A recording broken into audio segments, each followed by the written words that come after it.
देश में एक बार फिर कोरोना संक्रमण बेकाबू हो गया है। महाराष्ट्र और पंजाब समेत कई राज्यों में कई तरह की पाबंदियां लागू होने के बावजूद संक्रमण की दर में तेजी से बढ़ोतरी दर्ज की गई है। इसी के साथ देश में एक बार फिर सक्रिय मामले 5.40 लाख के पार पहुंच चुके हैं।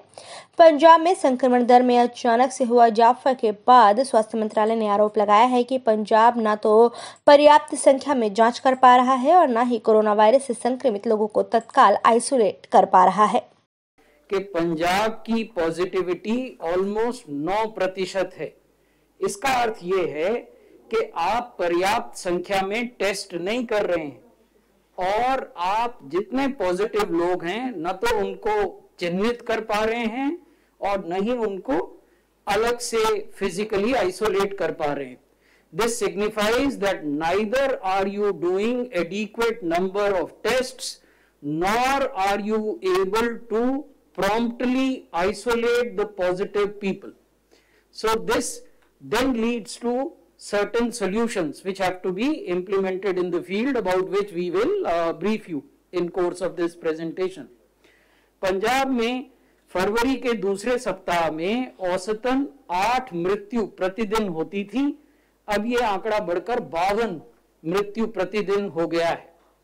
स्वास्थ्य मंत्रालय ने मंगलवार को बताया कि देश में कुल सक्रिय मामलों की संख्या बढ़कर 5,40,720 हुई है। यह 4% से ज्यादा है। कोरोना वायरस से होने वाली मौतों की संख्या 1,62,000 पहुंच गई।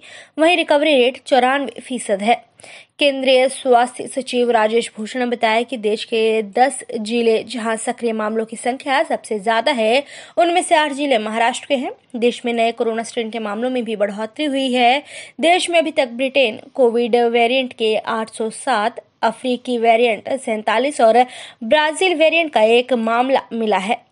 जैसा कि हम आपको बार बार बताते हैं, 10 नेशनल लैब्स हैं जिनका एक कंसोर्शियम है जिसको हम इंसाकॉग के नाम से जानते हैं। उसकी जो नोडल लैब है वो national centre for disease control NCDC है।